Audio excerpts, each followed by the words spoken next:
Hi, I'm Joe. And I'm Mike. And you're listening to How Many Fingers Am I Holding Up? The podcast. And this week, we're reviewing Zootopia. Hottest animated rabbit since Lola Bunny, no question.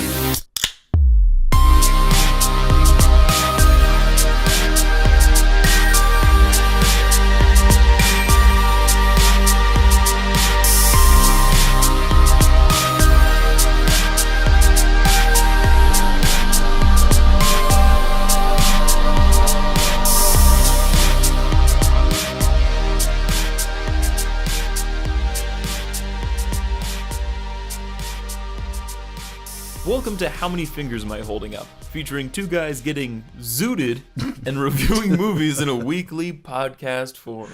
And that drunk synonym comes from our good friend Cal Chester, or as we know him, Alex Branchick. Chester Mahogany? Chester Mahogany. Still don't fully understand where that came from, but we love him either way. I just came to know him as Chester Mahogany in my head. He is Chester Mahogany. Yes.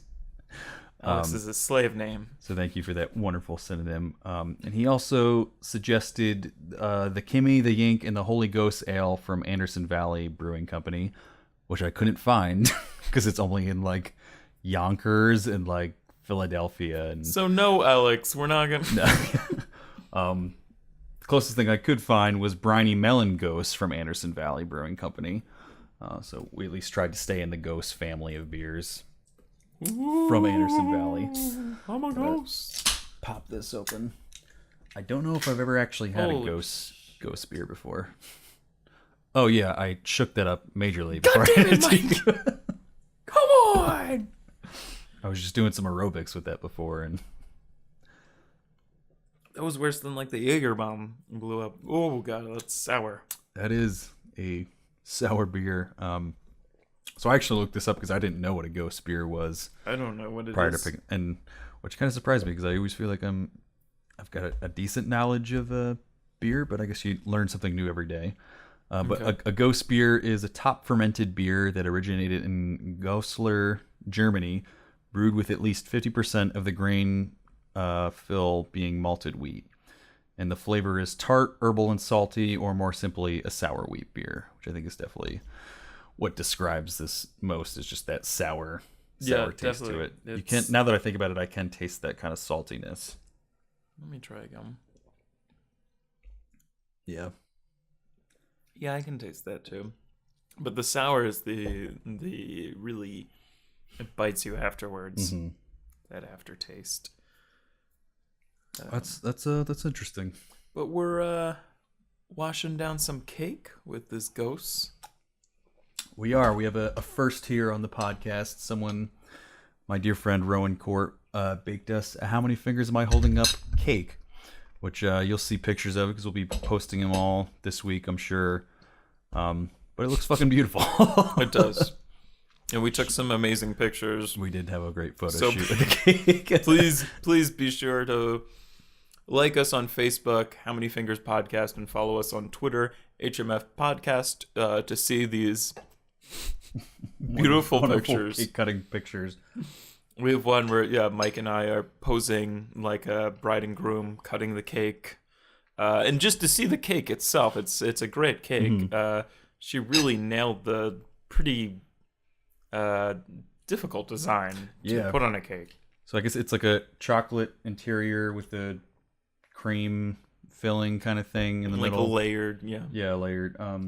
layers. And then there's some blue icing on the top. And then she told me that she, I guess, printed out our logo and then with like tracing with icing and like wax paper and whatnot. I'm not entirely sure because I don't bake. But she fucking nailed the logo. Like she's even got like the kind of like coffee like cup like stain that we have behind our logo, and then all the proportions of the letters. And I think the letters are white chocolate on top. They're actually the tastiest part of the cake. Right. So thank you, Rowan, for making this wonderful cake Thank you, Rowan. that we're eating at 2:30 in the morning. With sour beer. Sour beer, a great combination. It's more like the cake is washing down the sour beer. Yeah, exactly. So, I'm just going to move us right over to the IMDb description just because we're trying to make this a little bit of a shorter Yeah, we have episode. 2.5 hour episodes in a row. Yeah, these past 2 weeks. I think it's time to cut it back. So, and I mean, this film isn't, it doesn't Obviously, it's a lighter film. yeah, Doesn't require as much discussion. it does not. But the IMDb description is in a city of anthropomorphic animal. Now I can't even say it. Anthropomorphic Yeah. animals. In a city of anthropomorphic animals, a rookie bunny cop and a cynical con artist fox must work together to uncover a conspiracy. That's nail on the head, IMDb. That's almost like spoilerish, though. I think it's alright. I mean, I think it also didn't see points to the consistency of the plot in this movie is it's just simple and in a good way. Right. I don't even think I saw like a trailer that wasn't like that. The scene where they're in the DMV. The sloth scene, yeah. Yeah, I remember I think we even saw this. Some movie that we went to go see together, we saw like the trailer for this. And like that's all they showed was just like that one scene. And it's a great scene to show. And they show the scene. It was a lot of like animal puns and just like playing on the different species. Like the other scene they use a lot is like we need to address the elephant in the room. Happy birthday, Gary. Right. See, I didn't even see I was going into this movie pretty blind. Besides, I only saw the sloth scene. Like that was the only. Like they literally had a 2 or 3 minute cut of that scene as the trailer and nothing else. So I guess it was more of a teaser trailer or something. Well, I also think like And that for animated movies, you kind of just have to, and for kids movies, you kind of just have to show like, oh, it's why can't I say that fucking word? Anthropomorphic animals, like it's talking animals in like a modern society type thing. Like, right. Kids don't, when they're seeing a trailer for that, they're just like, oh, okay. And their parents are going to decide whether they're going to see it anyway. And then they kind of were just showing jokes in the trailers to get the older people, I guess, to see it. Or to sometimes trailers don't really work with kids, Yeah. They rather just be hooked into a funny scene and be like, I want to see the rest of that now. Which I guess are what teaser trailers are.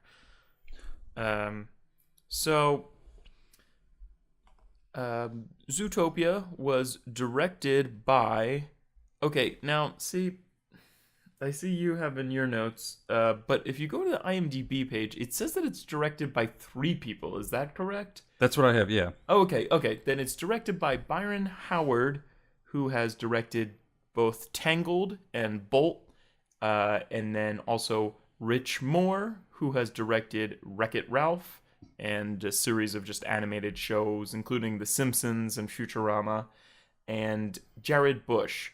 And I believe that is his directorial debut. Yeah, I have that. He has done nothing. I think he's written some stuff, and he's been like a creative director. I think he was creative director for Big Hero 6, maybe, or at least just in the creative department somehow.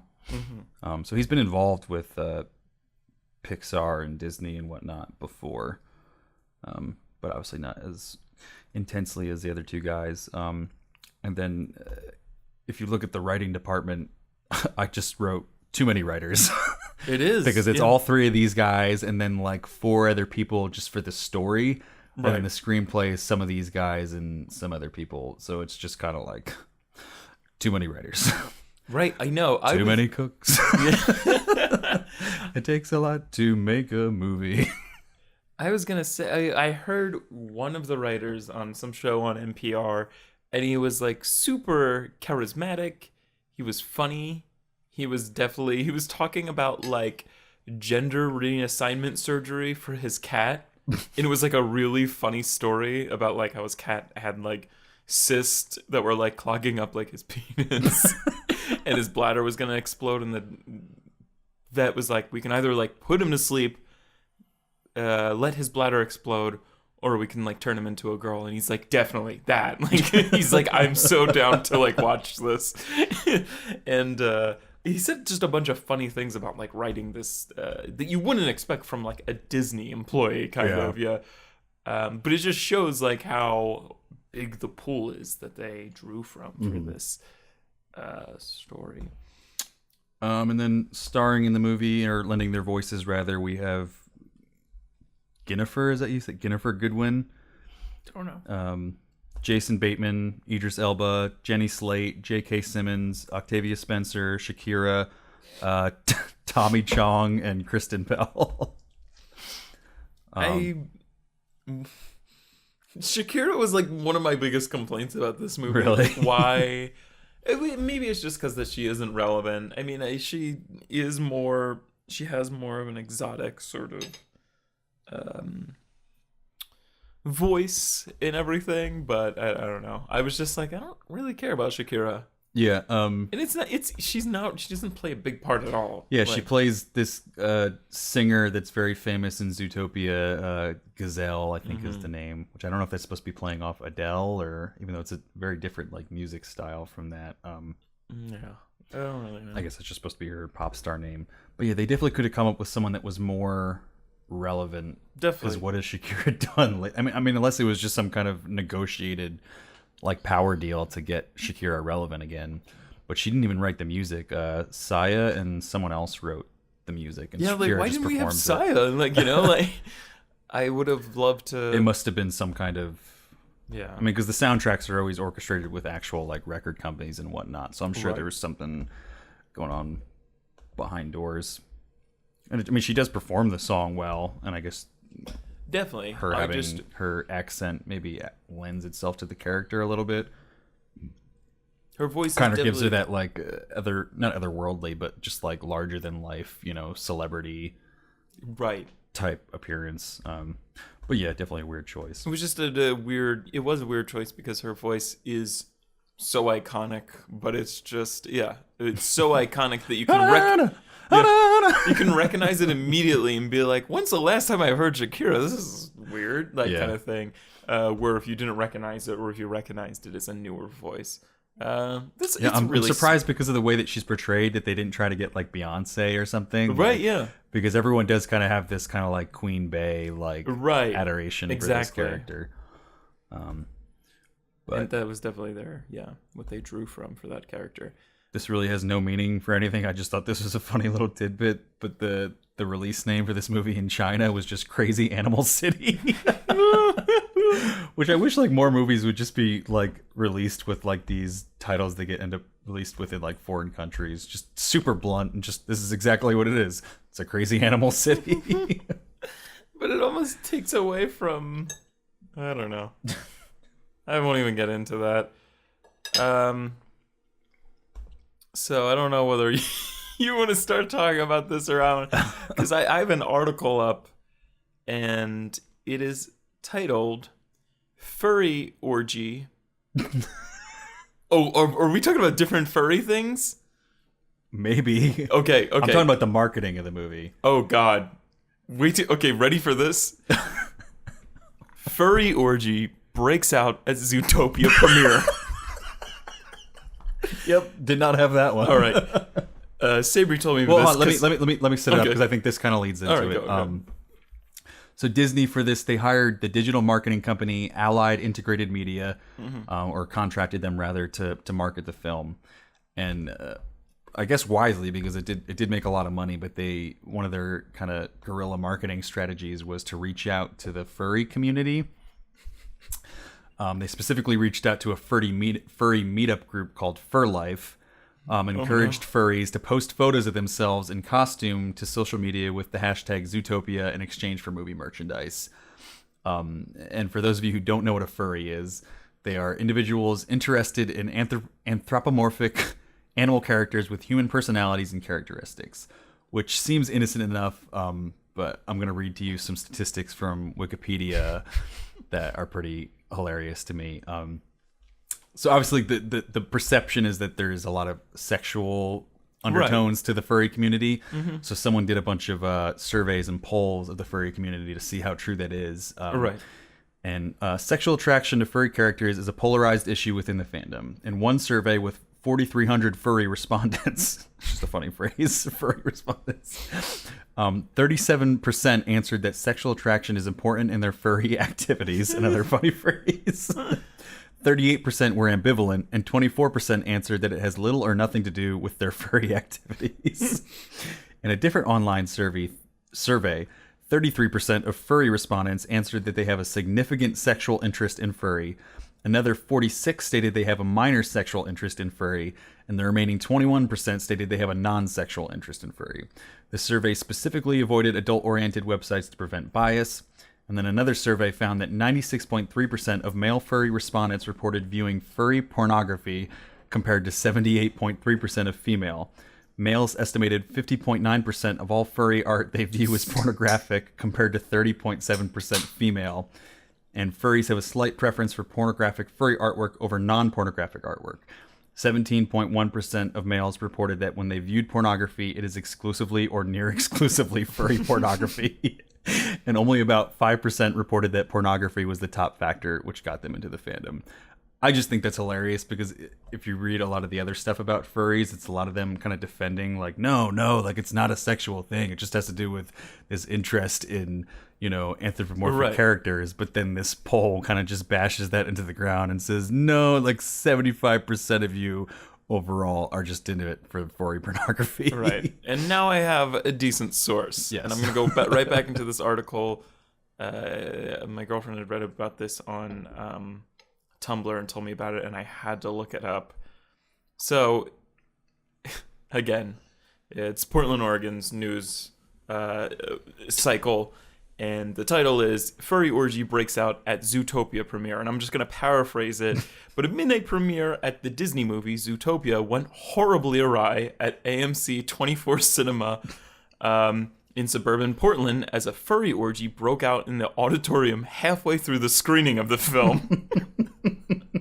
Leading to a widespread panic for moviegoers that were there to see the film and have a fun night out. Initial 911 calls reported high-pitched howling erupting from the upper half of the room, but the disruption made its way throughout the theater. The furries were forced into a mating ritual when the two anthropomorphic animals on screen embraced, triggering chemicals in their brain to start the orgy. But that's what the excuse they gave? Yeah.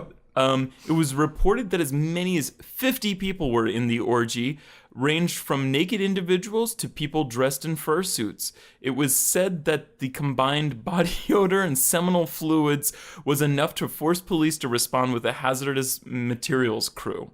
Paramedics transported 3 people to the hospital for shock and contact with bodily fluids, while 23 furries were arrested and booked for disorderly contact and indecent exposure.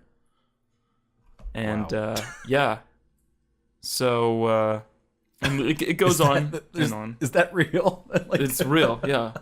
It's in, like, a bunch of different, like, news. Oh, my God.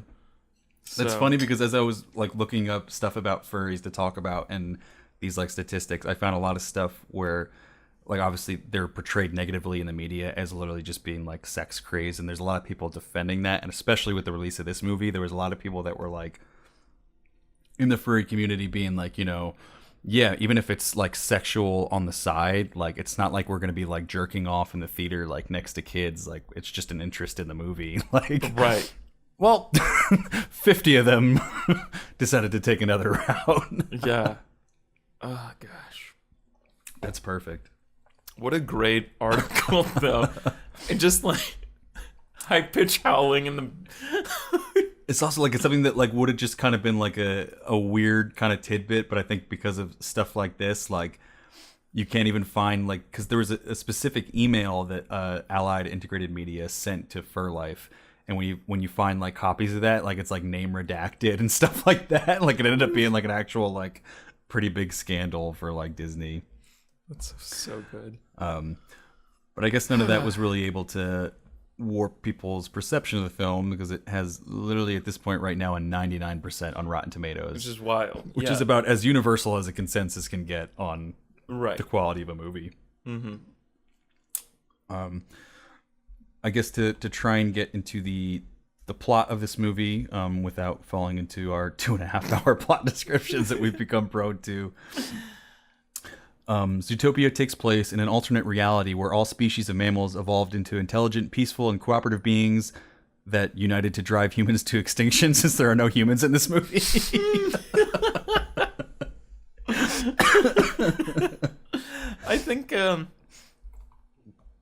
I think just it's just for practical reasons that humans don't exist. You know? No, yeah. Yeah, animals. I just think it's funny because it's specifically mammals in this. Right. Like, there's no like reptiles and whatnot, but then there's no humans. The animals live like us and do like humanoid jobs, and I mean, we'll get into this later. Yeah, I mean, more accurately, Zootopia takes place in an alternate reality where humans never existed, Right. and instead all species of mammals evolved into a society of intelligent, peaceful, and cooperative beings akin to our society now. And I guess also, like our society, there still exists certain prejudices. Like we find what's her name? Judy Hopps is a bunny rabbit who wants to be a police officer, but within the society there are certain species that are seen as physically incapable of performing certain jobs, namely the bunny rabbit trying to be a police officer, a cop. And I think by by having the animals live like us and do these humanoid jobs, the film is able to very easily take like a sort of sidelong glance at our politically sort of imperfect world. Mm-hmm. And then we also have on the flip side of that, there are other species that are seen as inherently untrustworthy, such as the other main character, a fox named Nick Wilde. So I guess I really don't want to fall into doing the plot, but I do want to just set up what actually is kind of the story of the movie. Yeah. Basically, despite the obstacles in her way, Judy ends up pursuing her dream, and she becomes a police officer and actually graduates at the top of her class. But she gets assigned to Zootopia, and because of being a bunny rabbit, they kind of just put her right on like parking duty. Or she's just even like though a rookie or something. Yeah. But I think because I think they mentioned that like she kind of only, even though she graduated at the top of her class, she kind of only got the job because of that something Right. whatever initiative. It was something that basically like kind of like a affirmative action for like the animal world of like trying to include non-predators and smaller mammals and whatnot. But this really annoys her because she's someone who wants to do good, and there happens to be, on her first day, they're talking about priority being this large number of missing predator cases being top priority for the department, yet she gets stuck on parking duty. Right. But she kind of like tries to do her best and is like writing like 200 tickets a day.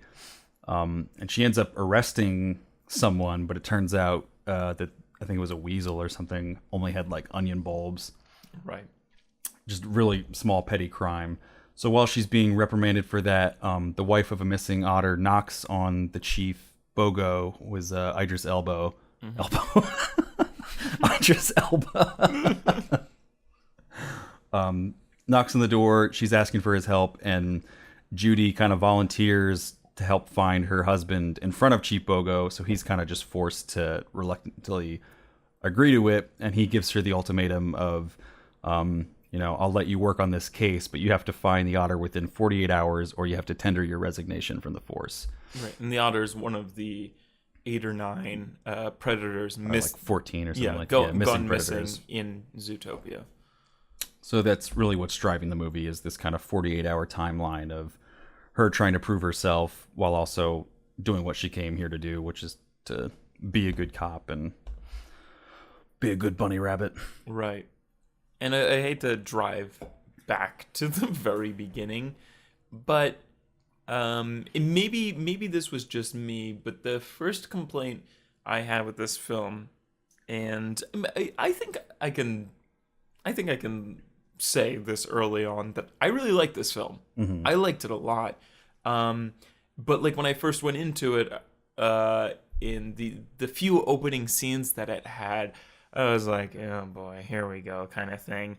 They start off with a school play, which is sort of this establishing shot of like the society that they live in, and it's a history lesson. She's kind of like in like an elementary school play, Mm-hmm. and then the next scene, she's graduating in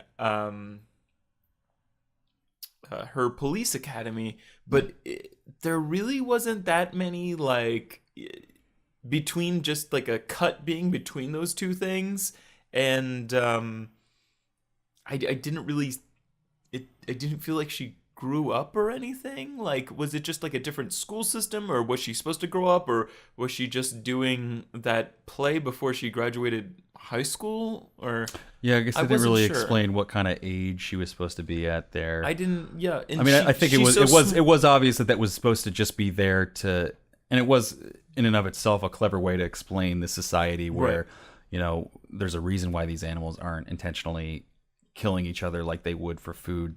We've evolved. Right.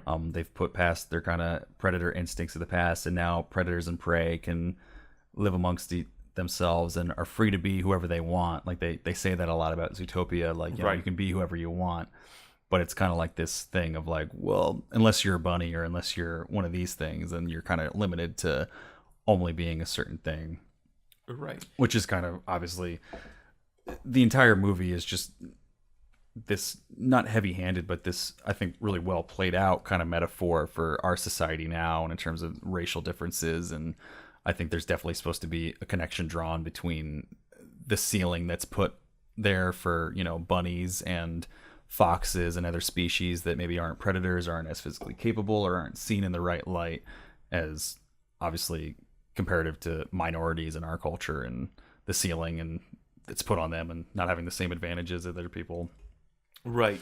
And so she so again, whatever, but then she goes to the police academy. She graduates at the top of her class, and she has these two parents. You can immediately recognize Jason Sudeikis is like a great. He has like a great like, I don't know, just like animated voice. Is that Jason Sudeikis? The father, yeah, the dad, right?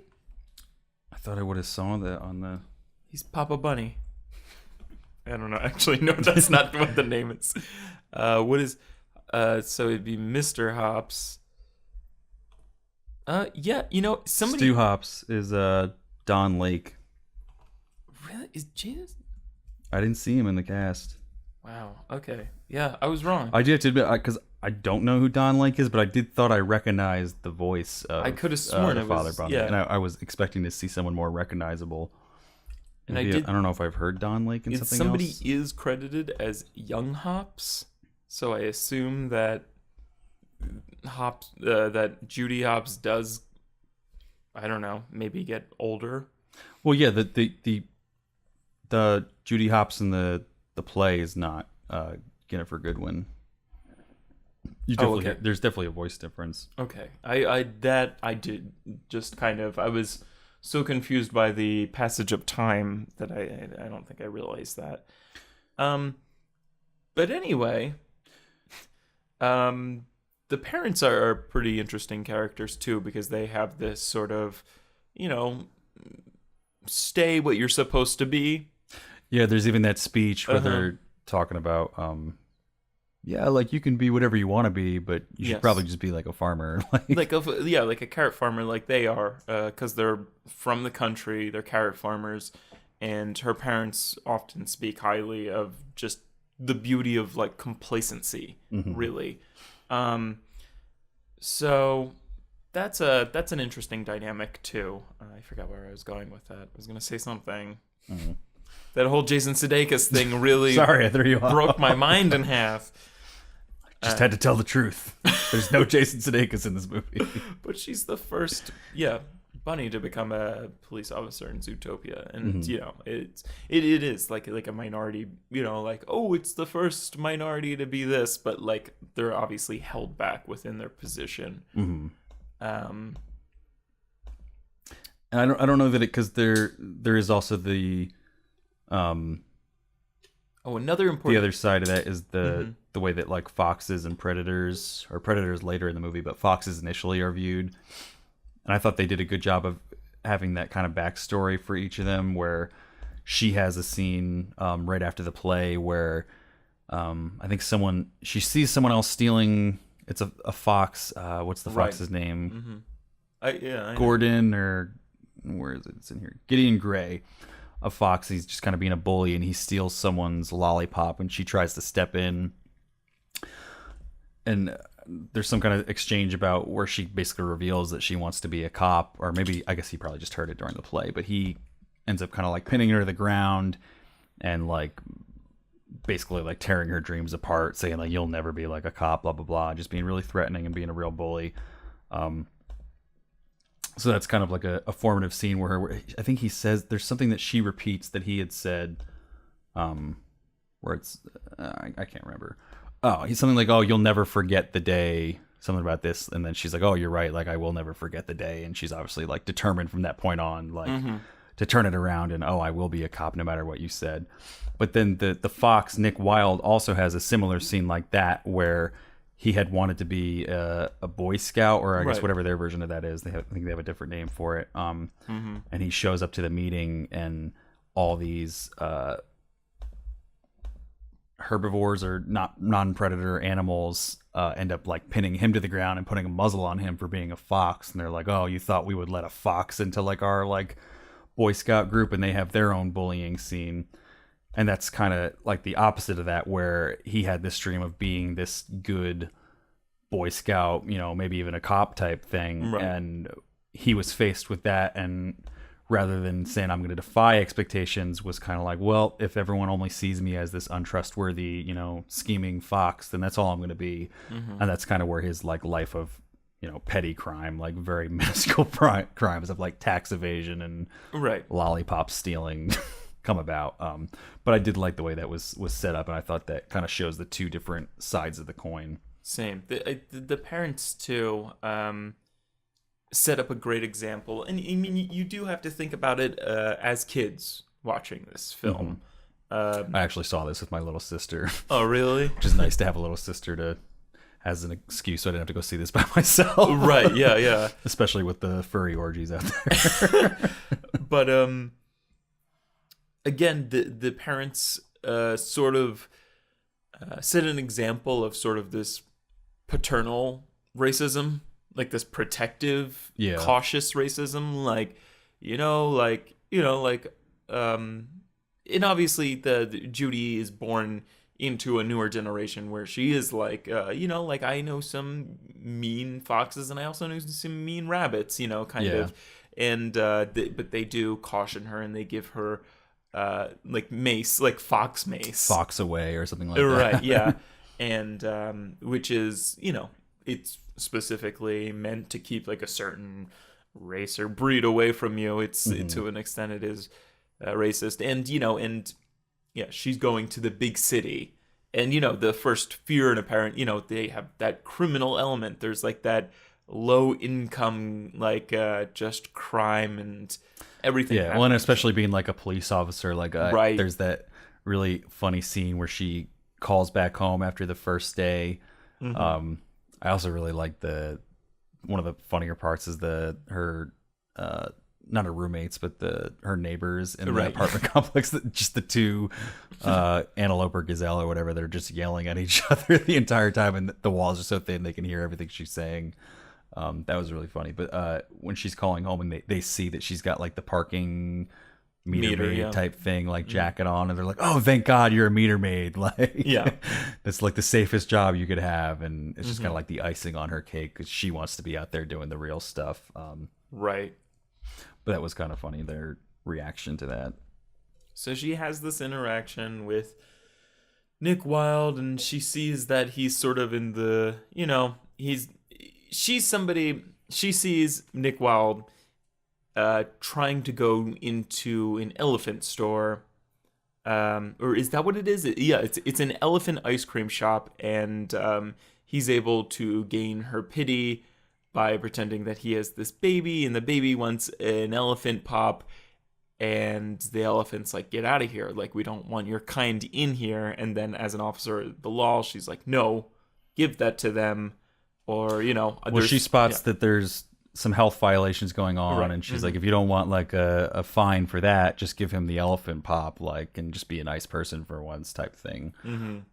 So she kind of gets taken advantage of in that way, because then it turns out the little baby that Nick Wilde is pretending to have, the Fennec Fox character, is actually a full-grown man with a really deep voice. Right, yeah, he's his partner in crime, and there's a montage of Judy finding out that they're breaking this big elephant popsicle into smaller popsicles that they overcharge to hamsters, and it's just low-level con artist kind of stuff, and Well, and also that he hasn't been reporting any income. Right. Has literally reported his income as 0, which ends up being her way of, because she ends up finding out that she has a photo of, like, the last known photo of the missing otter, and he's actually in that photo. So she's trying to get him to work with her to help find this otter guy. So she threatens him by taping a confession about the tax evasion stuff, and says,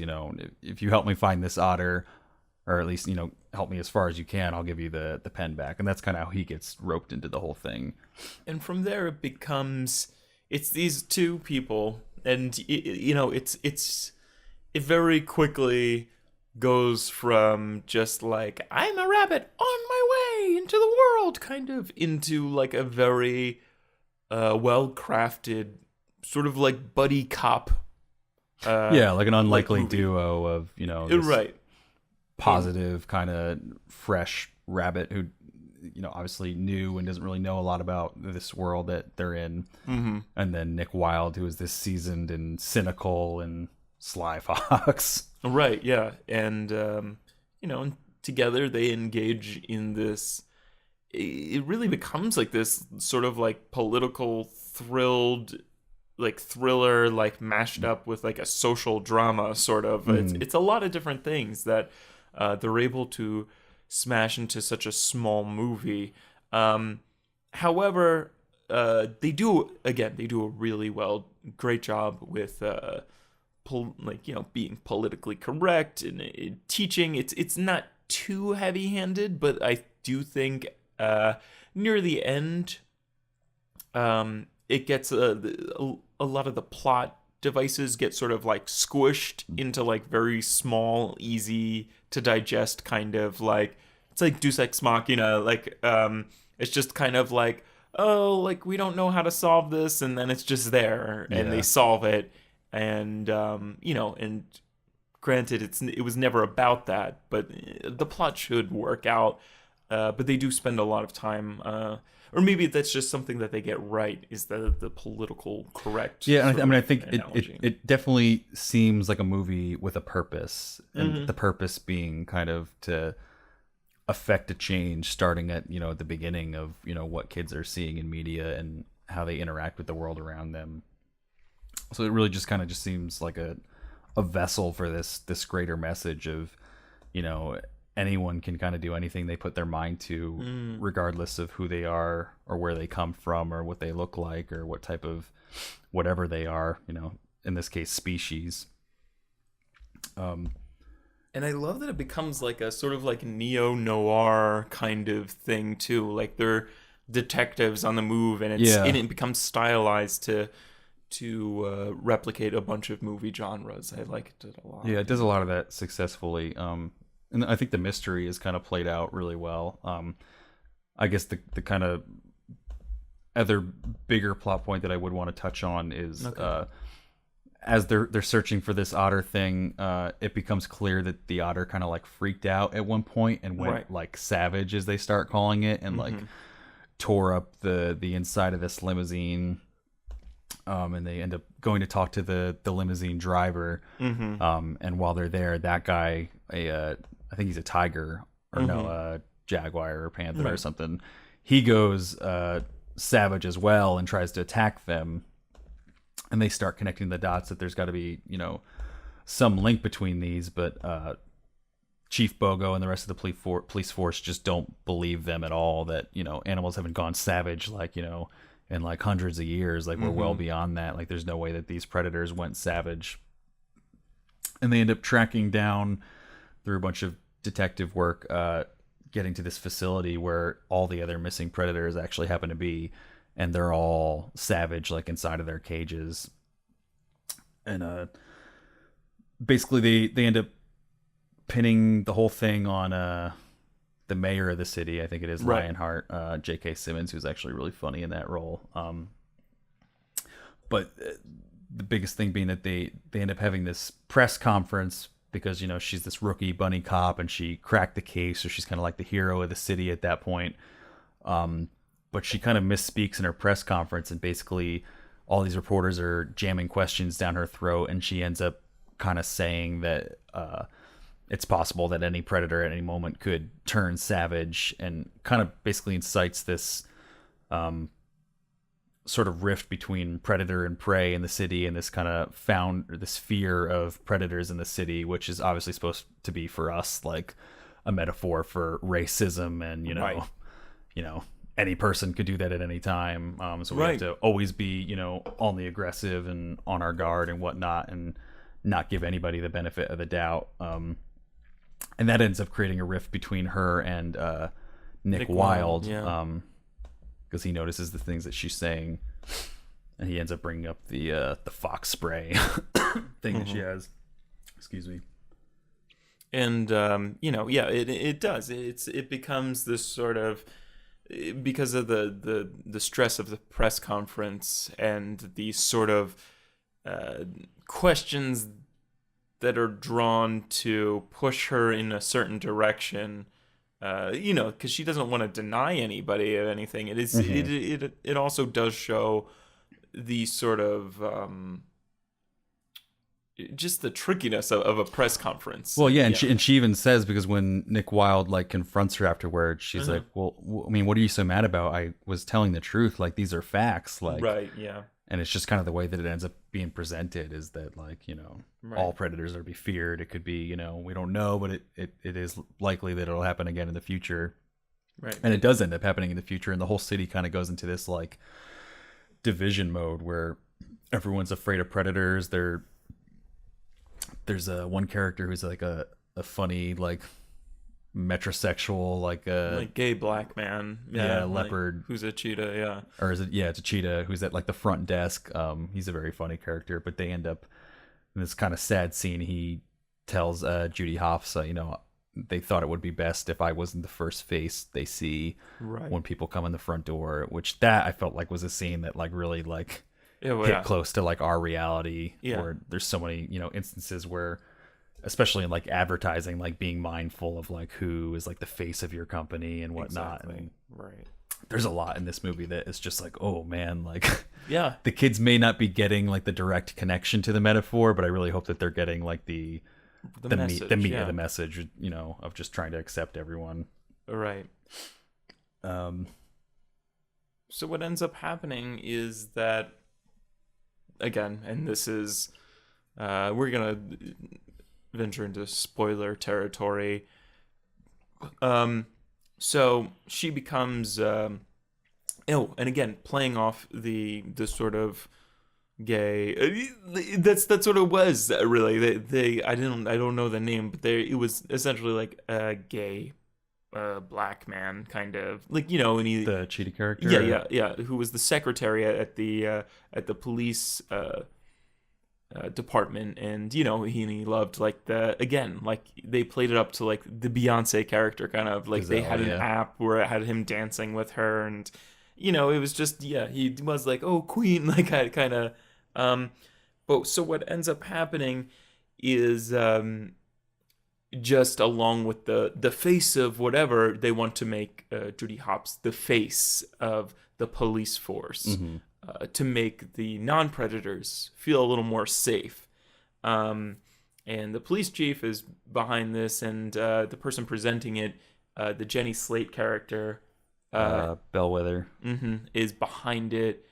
And this kind of pushes, I think after seeing everything that's happened, this pushes Judy Hopps off, and all of a sudden her dream isn't worth it anymore because she's created such a divide, and such, she's become literally the face of racism in the city, and she quits on the spot, and she goes back home and becomes the last thing she wants to become is a farmer. carrot farmer with her parents, and she's visibly upset. And they also have a great scene there where Gideon Gray comes back and he's delivering pies, and he has like this really long apology where he's like, I'm sorry for what I did. And it's just another example, which they throw a lot of in this movie, of, people are not, you can't pigeonhole anyone or stereotype anyone, because here's Gideon Gray, who is this like fox that, even in his youth was like bullying her and like living up to the, the title of being a fox, and now he is a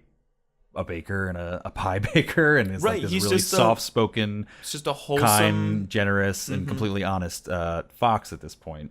right. And her parents have taken to getting pies from him because of the influence that she had on them.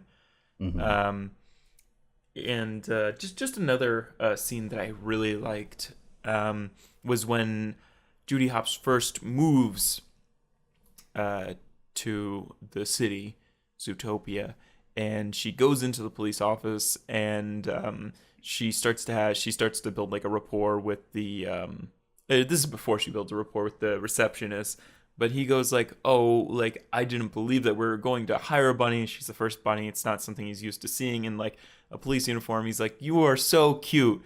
And she goes, no, like, that's something that we can call each other, but it's not something That's our word. Right, yeah, but that's not something that you can do.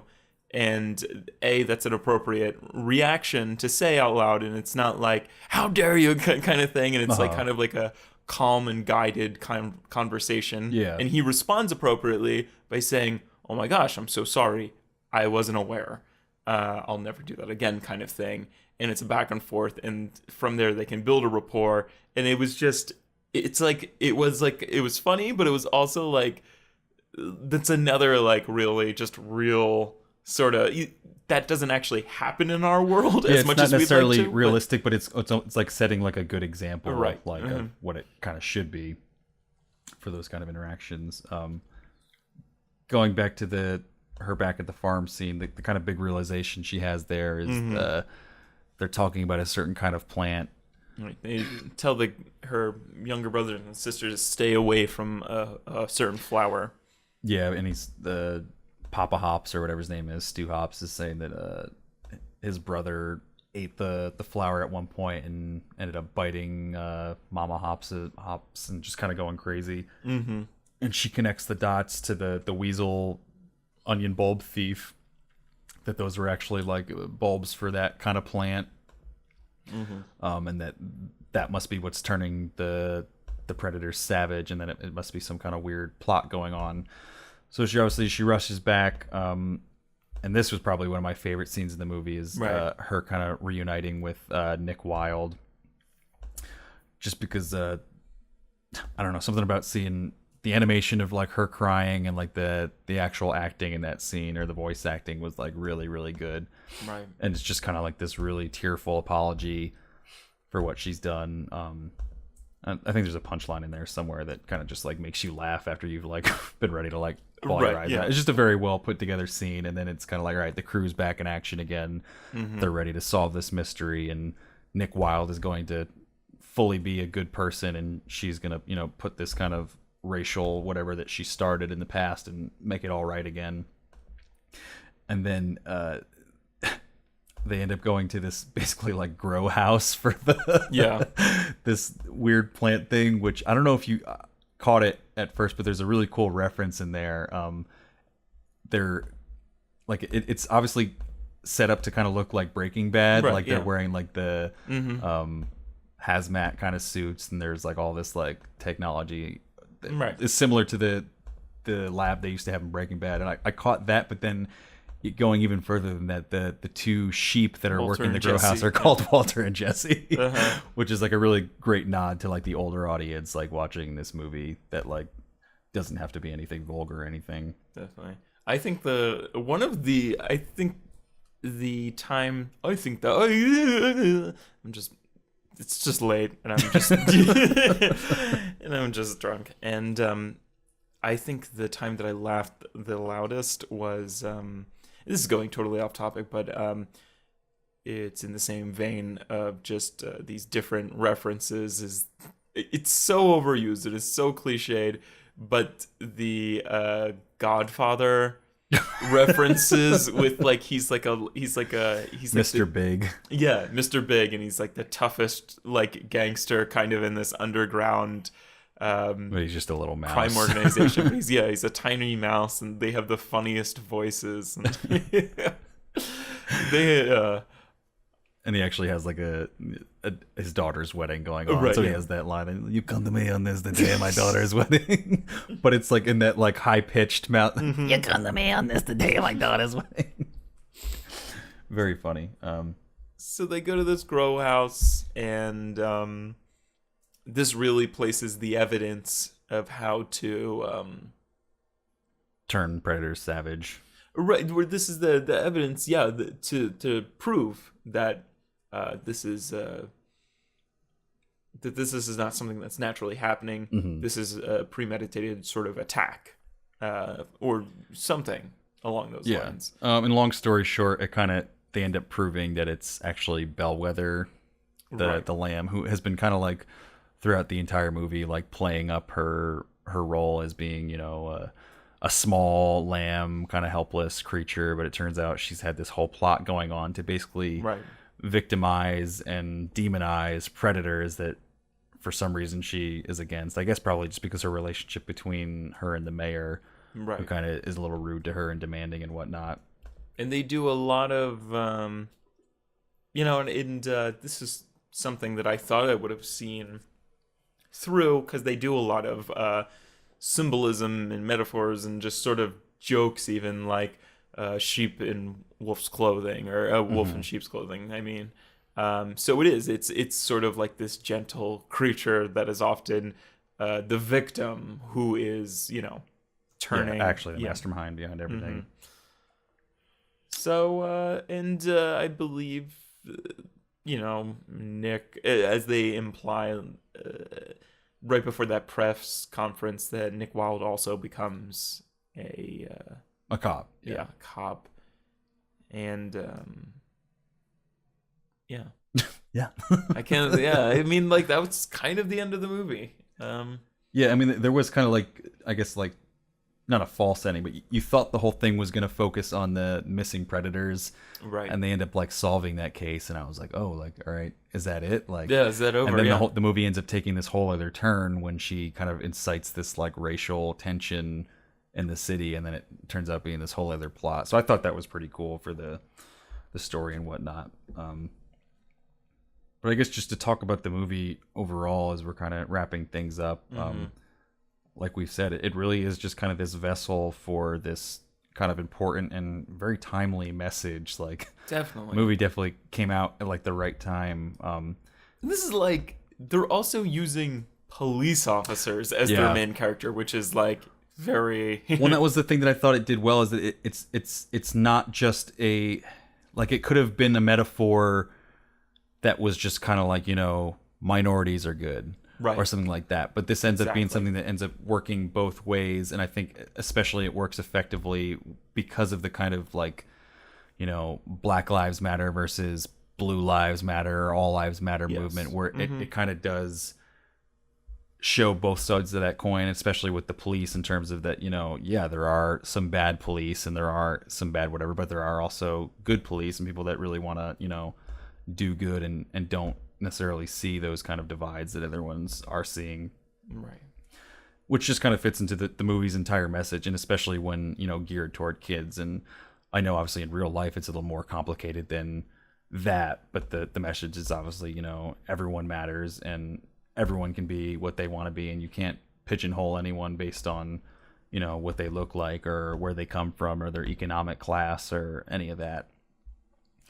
And I think it's presented in a way that doesn't beat kids over the head with it, and it's Exactly. in a way that's Right. very digestible for kids, because it's encoached in this story that I think kids will really relate to. I know my sister Sarah was laughing the entire time, and it's almost like, you know, putting the medicine like inside a sandwich and like hiding it. Like kids aren't going to really realize that there is this message there, but just by relating to these characters and kind of taking these values in and digesting them, I think kids are going to get the message just naturally, which I think is probably the genius of the movie.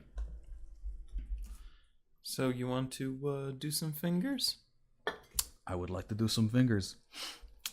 Yeah, I think all of what I just said there in terms of the message of the movie, it is actually a very beautifully just animated movie. Not that there's any like crazy visuals, but just the little things everywhere are animated so great, especially being a movie about animals. Like, you know, the fur and everything just looks very realistic, and I feel like there was a moment in like animated sort of history and whatnot where I felt like we had kind of just reached the pinnacle, and I was like, all right, like 3D movies, like how much better can they get? But I feel like this is the first one in a long time that I've seen where it's starting to really jump forward and still make progress in terms of, you know, just like the little, like, you know, the texture on like a newspaper that they show. It's just that they're just getting so detailed with every little scene. And even beyond just like the technicality of animating it, the scenes are so detailed in terms of like just words that are on like billboards and stuff like that. Like there's a billboard at one point that's Zuber instead of Uber. It's like a migration at your fingertips. There was a few other billboards that were like really funny, and they were just kind of like small things that you kind of had to look for, where you could tell like they were just having fun with the animation for every scene. Definitely, yeah. I think the acting is really great throughout, on pretty much all fronts. Obviously the animation is great, and the humor, it's not as funny as some other, I think, animated movies are. Even for a level for kids too. It's not even like it was just, you know, kid humor that adults weren't finding funny. It's just not necessarily. It wasn't Despicable Me, like, yeah. Yeah, it's not. It's just not over the top funny, but I still think it's so enjoyable because the story. Not that it's serious, because it is obviously a lighthearted and funny movie. It's just not. There's a purpose behind it, besides just, you know, punchline. That still works for kids and adults alike. Yeah, I really don't have too many complaints to have with this movie. I think it's just enjoyable throughout. It's very solid. Definitely. I guess maybe just that there is kind of a lot going on. There are a lot of characters. And some of the plot points might get a little muddy or cloudy for kids to follow, even if we're able to follow it. So I think I'll give it 4 fingers out of 5. All right, great. Yeah, I pretty much... something I forgot to say at the beginning was that the movie... The Zootopia opening opened with 73.7 million domestically, and as opposed to Frozen, which made 67.4 million. Really? Yeah, so it out. I think that's a new record for Disney animated, not Pixar animated, obviously. But it was nice to see Frozen fall from the throne, even though I'm sure they've made a lot in merchandise and post movie release and everything. Yeah. This doesn't seem as marketable. It's not the Minions. Yeah. Which I like about it. It was a message movie and not necessarily a marketing movie. Exactly. Like, you know, there's so many different characters, and I'm sure they'll sell a decent amount of merchandise, but it's not the type of movie where, you know, like Frozen comes out and they're already like, all right, we've got, you know, 2 rides at Disney and a whole little like section at Disney, and we can sell the Ella dresses and the Anna dresses and whatnot, and you know, we can sell the soundtrack. It was so easily marketable, despite being a less than stellar film in my opinion. I hated Frozen. I feel like I haven't seen any of these Disney movies, the Disney animated movies, when I was like reading it, like Tangled, Bolt, Wreck-It Ralph, Frozen. I haven't seen any of these. I've heard good things about Tangled and Wreck-It Ralph, but yeah, I haven't actually seen those yet. But I guess it was, sometimes it was a little politically, I loved what it did. but sometimes I thought it was a little too on the nose, and again, the plot was a little too easy at times, where it just kind of fell from the sky when they had such a hard time solving this.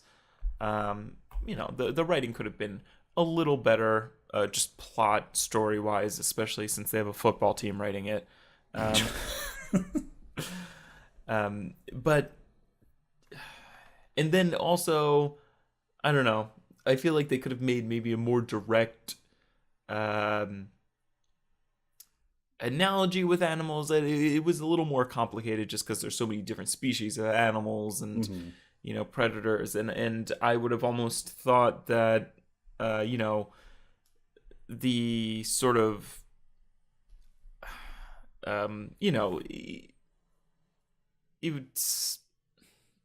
it's the predators that are being like discriminated against, but like before when everybody was savage, like they were higher on the food chain. So I would have thought like maybe they were the like everybody's.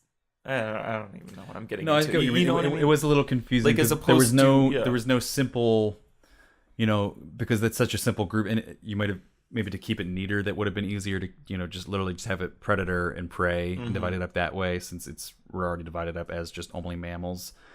So I did agree that it was kind of convoluted to have bunnies specifically there's a prejudice against them, and foxes specifically there's a prejudice Right. against them, but not against like tigers and leopards and panthers and stuff like that. So Right. that was a little weird. It was a little strange, or I just thought there would be some sort of reverse where the victims were almost in charge at the end, sort of, where as opposed to it's kind of the opposite in reality, where white people are sort of the predators and we used to be the slave owners, kind of in the United Right. States, as opposed to the African Americans or black people who used to be slaves, and they're the victims, kind of. And it's a little skewed, but it works on a plot level so that everybody can be a victim to some extent, and everybody can be Well, yeah, and I racist, think that's what they kind of try to do is There was no white people, because really. they don't Yeah. show too many other rabbits. They only show a few foxes, but they really try to make it specific to these two characters. Where Right. specifically this bunny wanted to be a cop and people told her no, and she did it anyway. And then specifically this fox, wanted to be a good person and break that mold, but people wouldn't give him the chance because they just stereotyped him right away. Right. So I think it works on that level. Right. Sometimes I wish It would have been nice to have it just be neater, yeah. Right. I would have wished that like there was something that was like some sort of like master race, sort of like how like what we have going on with like white people. That's just kind of like, Yeah. like we're just not great. Yeah. Or the things that other white people are doing is not great, and all they can be is racist, and nobody can really be racist towards them, and people were racist toward or just discriminatory toward the bunny. Yeah. But anyway, they've been blabbing on. You can hear how tired and just sort of how much this has worn on me. 3:33 a.m. But I don't know if I said this already, but I feel like I really find hope in that sort of like Zootopia had a record-breaking weekend, because I didn't really hear that much about it. Thank you, furries, for beating Frozen. Hopefully, I feel like Zootopia is sort of The Big Short for children. Yeah, I thought about that. And maybe also for adults who don't know. But yeah, I mean, I think I hope it's fortunate enough to fall into like the heavy rotation that Frozen has fallen into for kids of a certain age, and its message of rejecting prejudice and embracing, the complicated nature of just multiculturalism. Could do some good for the world in future generations. Just a greater understanding, just like The Big Short. God, that was long-winded. I feel like everything I'm saying is long-winded. But anyway, so I'm gonna come to the fingers. I think I'm gonna give it a 3.5 fingers. Mm-hmm. So that would come to 3.5 overall, Right. averaged and rounded down. The one thing I wanted to touch on earlier that I forgot to make a note of, but I just remembered now. I think one of the things that I respected, and some other, I think it was actually the lead voice actress, Jennifer Goodwin, was talking about how Judy Hopps is a really cool protagonist for a movie, because not only is she female, but she's not, especially because Disney is such a bad perpetrator of this, of having female characters where everything is just revolving around getting a husband or getting a boyfriend or having a knight in shining armor to come save them. And even in like Frozen, where they, you know, had strong female characters that could take care of themselves, they still had like this kind of, you know, love, and all that was the more important thing, and finding a boyfriend, even if they don't end up with someone in the end. Right. It was there. Whereas Judy Hopps is just focused on her career and, you know, bettering herself. And there's no, you know, love story. Exactly. Sorry, furries. Yeah. In this movie to kind of focus on or distract from that. And I thought that was pretty cool, because that's the last thing kids really need to be seeing is Right. at like 7-8 years old is some love story. Like, we've got enough of that. This is cool to see a character that's, you know, focused on an honorable career and being a better person, and that's her struggle, not so much as, you know, oh, when am I going to find my Prince Charming or my true love or something like that. Right. So I thought that was cool. Just wanted to throw that in there. And it's and I'm proud of Disney. You know, they've come a long way. This is the same animation studio, essentially the same company that made Song of the South. Where an animated bunny is saying some just racially charged things to a black man. Yeah. We've come a long way. I mean, maybe it's a little overdue or a little late at this point. Exactly, right, but it does better kind of late seem than like never. it does kind of seem like Disney may be coming around and maybe starting to get like ahead of the curve, because I feel like they're the type of company that like just does what they do, and then they end up having to make something as like a reaction. Right. Like I think of when Prince of Egypt happened, when like all like the churches threatened to like boycott because they hadn't had any like Christian themed like movies, and they came out with that. And so maybe Disney is coming around and being ahead of the curve now. But I guess it's probably time to say goodnight to this podcast and All right. to each other. So for Zootopia, we're giving it 3.5 fingers or paws or whatever. Cum stains on the theater Cum stains floor. on the theater floor. Jesus Christ. Bringing the hazmat suits. Oh God, they're really. I was talking about this. Not that this podcast needs to go on any longer than it already is, but there's really not a lot of scenes for like. No, yeah. Like we just said, like the romance is not a part of this. Like it's a completely platonic friendship between Nick Wilde and Judy Hopps. Like the only thing that really exists, and we made a joke about it in the beginning, is that Judy Hopps has a butt. Like Right, yeah. that is actually in like rabbit yoga pants at one point. But And like, there's a lot of, I mean, this is really, I mean, it's like you said before with the Judy Hopps and how she's not put into like a relationship. There's so many anamorphic or whatever, anthropomorphic films where animals have love stories and they're kissing or they're doing something else or they're just it's love driven, and like I feel like this is one of the first ones that's not like kind of sexualized animals. yeah. So it's kind of a bizarre time for the furries to come. This is somewhat unrelated, but I just thought this was really interesting when I was looking up stuff about furries. Apparently one of their like foxes are a big thing in like furry fandom. Right. And apparently like you would think there'd be so many other characters like we made a joke of like Lola Bunny before, or like I can't even think of other Jessica Rabbit. Yeah, stuff like that where like it's like really really drawn to the extreme of like sexualization of an anthropomorphic character. But apparently one of their like idols and like hottest like characters is Robin Hood from the animated Robin I Hood. knew you were one. gonna say that, and that's so random. Like Robin Hood is hot to furries. And one of the things about this movie that I think a lot of them latched onto is that the Nick Wilde character is pretty much just kind of a copy of that. It's the same You're right. kind of dimensions or proportions rather as Robin Hood from the animated Disney Robin Hood. I also don't think we talked about how good Jason Bateman is. He's Yeah. surprisingly good for an animated I character. thought he kind of started out a little weak, and I was Yeah. kind of like, yeah. maybe Jason Bateman is just not meant to be like a voice actor. But Right. as the film goes on He and really he gets slips more, into his role of like Sly Fox. yeah, well, and then as he's given more to work with, especially some of the more like emotional scenes, and then just that kind of like sarcastic, tongue-in-cheek humor that he has throughout, even during the emotional scenes when he's kind of like, you know, being the comic relief after some big emotional scene. Yeah, he's really, really good in that He's role. really believable too. Like I start to almost forget it's him and like just kind of draw the character like, and just you know. get lost in his big fox eyes. Oh boy. All right. Just our usual rundown. Make sure you check out howmanyfingerspodcast.com. I don't think we actually know what we're doing next week yet. We don't, yeah. So you'll have to stay tuned for that on Twitter Mystery at HMF Podcast.